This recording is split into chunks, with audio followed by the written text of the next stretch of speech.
before I went into service, I knew nothing about my culture and heritage.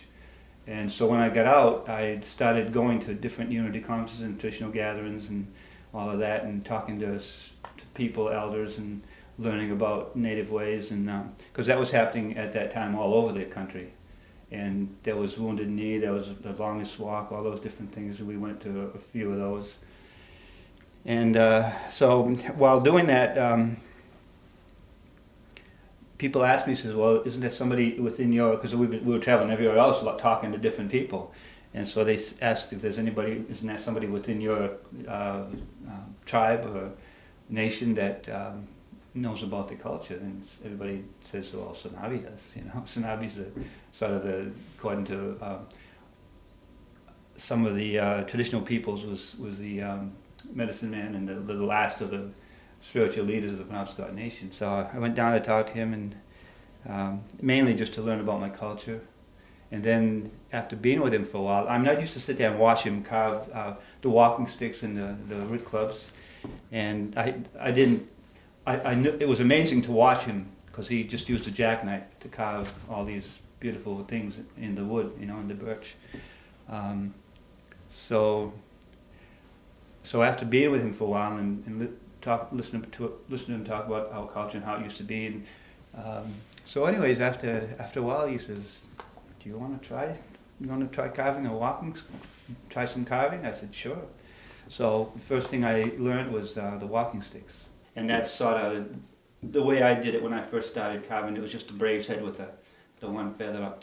So I did a number of these before I started working on root clubs, maybe a dozen or so of these, and finally got the hang of doing them.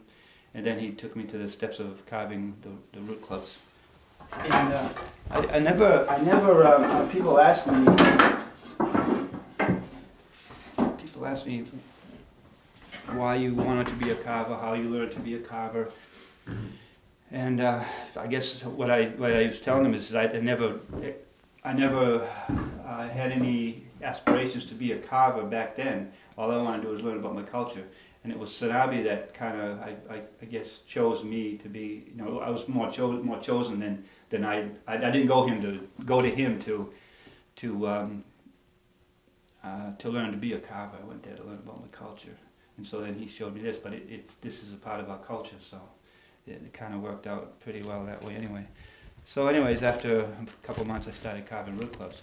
And the root clubs take a little more effort to do. When we dig roots, we look for a sapling, a birch sapling about this size, or it may be a little bigger, but I also make miniatures, so sometimes I'll use something like this size here, you know, for miniatures, and sometimes even smaller than that. But this is about the average size right here. But when you look at the root system, you have to dig around it. But when I look at it first, I don't need to dig around this one because it's crooked. You know, it comes up like this, so I'm not even going to use that. I try to get one that's straight up, more like this one here. This is straight up birch. This is what we're looking for. See that burl all the way around?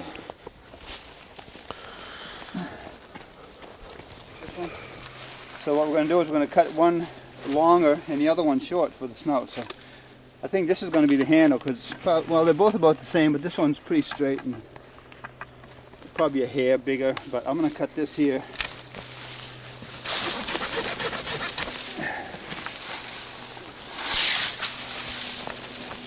And I'll cut this one shorter.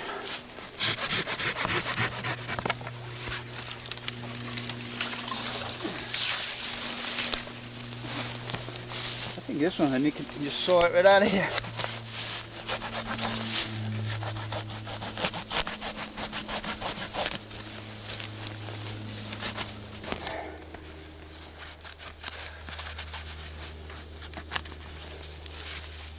Okay.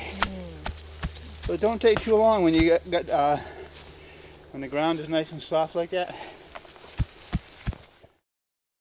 So this is a style of club which I've never seen Sanabi do, but in our research we found this type of club.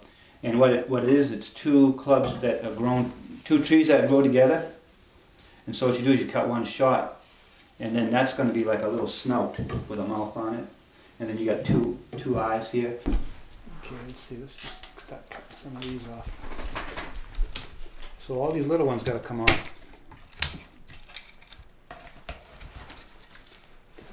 I think the whole thing's going to have to come off there too.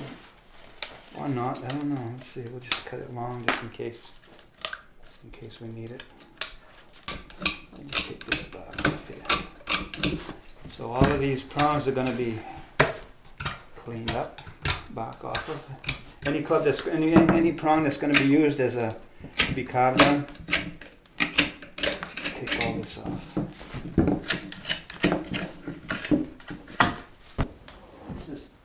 This is one that's just got the bark. This is how I usually do it when I first get them ready to be carved. See, the head's not blocked out yet. All I done was take the bark away from that area so it'll dry. I took the bark off from the prongs to let that dry, and I don't know what's going on them yet. So, and I do this to half a dozen clubs or so. Then I'll put them down. And the other thing is, when I do a club, I don't do one straight through. I mean, you can't do that. I mean, I can carve the head on. I may carve the head on this, and then I might sit it down, and I may get to this one or another one, or I may do some walking sticks and canes or whatever. So you can't do one straight through. You have to do a little bit of work on it and sit it down for a while. And I don't know why, but that's just the way it has to go. So they were used originally as weapons, and then after the conflicts, they changed from weapon use to ceremonial use, and that's when they started adding their own, I don't know, symbols of their clan or whatever on the clubs, and they started putting what we call spirit faces in the clubs.